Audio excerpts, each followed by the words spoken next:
그거는 시력이 안 돌아올 가능성이 높아요. 망막을 붙여도. 그러니까 이거는 굉장히 시기가 중요하거든요. 좀 이상하다 싶고 떠다니는 게 많다, 커진다, 막 번쩍번쩍한다, 어느 한쪽 부분이 가리는 느낌이다, 그럼 바로 안과에 가셔야 돼요.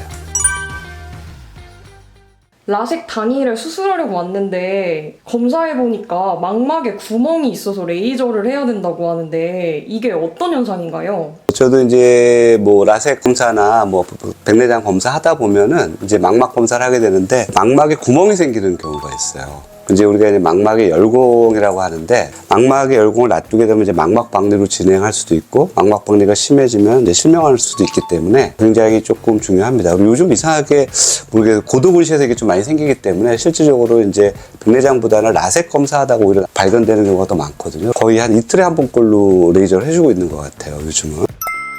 그래서 보면은 제가 이제 두 가지 같이 좀 설명을 할게요. 근데 망막 열공이 생기고 망막 박리가 생기는 원인은 굉장히 많기 때문에 지금은 이제 그 근시에서 많이 생기는 그런 원리들, 유리체의 변화 때문에 생기는 거의 국한돼서 오늘 제가 설명을 드릴게요. 보면은 이제 유리체의 박리라고 그래서 우리 그 보면 이렇게 눈 속에 보면은 이게 각막이고 빛이 이렇게 들어가서 수정체를 거쳐서 이제 뭐 유리체를 지나서 이렇게 망막 가서 이제 시신경 통해 뇌로 가는 거거든요. 근데 이제 여기 보면은 요 안에 빈 공간이 아니라 이렇게 젤리 같은 조직이 꽉 차 있거든요. 근데 이제 요게 나이가 들거나 근시가 있는 사람들은 좀 빨리 변성이 와요. 그래서 액화 현상이 되면서 이게 망막하고 좀 떨어져요. 근데 유리체 박리가 되는 거는 위험한 건 아니에요. 그건 위험한 건 아니고 단지 이렇게 떨어지면서 깨끗하게 떨어지지 못해서 여기 떠다니는 것들이 생기는 경우가 있거든요. 특히 이제 시신경 주변 부분이 여기가 좀 조직이 치밀하기 때문에 또 이런 것들이 떠다니는 것들이 좀 더 심하게 보이는 경우인데 이거는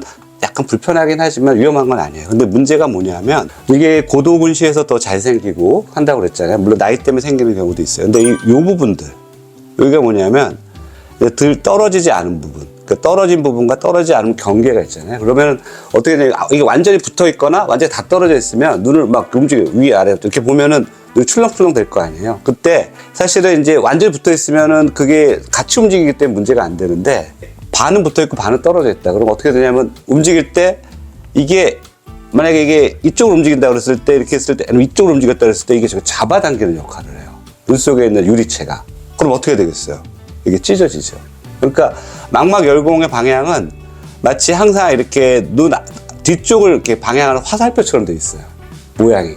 이게 사진을 아무리 뒤집어 놔도 어디가 망막의 중심화인지 알 수가 있어요. 왜냐하면 그게 화살표처럼 이렇게 찢어져 있기 때문에. 왜냐하면 이게 밝히는 방향이 똑같기 때문에 항상. 그래서 그걸 놔두게 되면 어떻게 되냐. 잘못하면은 이제 이 망막이 떨어지게 되면, 유리체 떨어지는 건 괜찮아요. 망막이 떨어지게 되면 아까도 얘기했지만 실명할 수가 있어요. 이건 저희 병원에서 어떤 케이스인데요. 그 라섹 받으려고 왔는데 고도근시였어요. 그래서 봤더니 여기 위쪽에 이게 격자 변성인데요. 격자 변성뿐만 아니라 망막에 약간 찢어져서 이렇게 됐어요. 자세히 보면은 여기 이렇게 그 망막이 좀 박리된 게 보여요. 더 자세히 검사해봤더니 박리됐다가 붙었더라고요.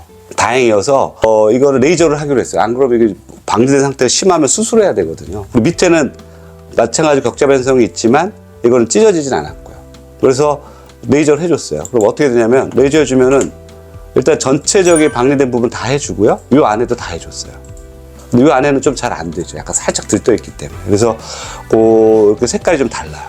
여기 아래는 마찬가지로 레이저를 해줬고, 이게 어떤 효과가 있냐면 이게 망막이 이제 찢어진 부분이 그 틈을 통해서 물이 들어가는 거, 유리체에 물 성분이 들어가는 걸 어느 정도 방지하는 효과예요. 100%는 아니에요. 방지하는 효과. 그래서 방벽 레이저라고도 하거든요. 방지하는 효과라고 해서 이걸 하게 되면은 망막 박리로 진행될 가능성을 굉장히 많이 줄여주거든요. 수술도 했고 3개월마다 보고 이제 지금은 안정적으로 6개월마다 보고 있어요. 그래서 이걸 놔두게 되면 어떻게 되냐면 이렇게 보죠. 이게 화살표 방향으로 된다고 했죠. 이게 어디가 뒤쪽이냐, 이쪽이 뒤쪽인 거예요. 그래서 이게 됐는 데다가 여기 망막 박리가 된 거예요. 이게 어떻게 되겠어요? 벽지가 들뜨는 것처럼 쭉 계속 들떠 나가다가 중앙 부분이 들뜨게 되면은 굉장히 심각해요. 그래서 어떤 분은 사실은 나이 드신 분이었는데 망막 박리가 중앙까지 다 됐는데 그걸 한 2달 방치하고 왔더라고요. 왜 이렇게 늦게 오셨어요? 분명히 안 보였을 텐데. 한쪽 눈이 보이니까 자기가 생활하는 문제가 없어 그게 놔뒀다는 거예요. 근데 그거는 시력이 안 돌아올 가능성이 높아요. 망막을 붙여도. 그러니까 이거는 굉장히 시기가 중요하거든요. 좀 이상하다 싶고 떠다니는 게 많다, 커진다, 막 번쩍번쩍한다, 어느 한쪽 부분이 가리는 느낌이다, 그럼 바로 안과에 가셔야 돼요. 그런 것들이 좀 있고, 그거를 이제 우리가 방벽 레이저라고 해서 레이저 이건 한 거예요. 깨끗하게 잘 돼 있죠. 레이저를 하게 되면 굉장히 비교적 안전하기 때문에 어떻게 보면은 뭐 불행 중 다행이죠. 뭐 구멍이 생긴 거는 불행한 일이지만 미리 발견을 해서 어느 정도 예방할 수 있다는 건 좋은 거기 때문에 너무 걱정 안 하셔도 돼요.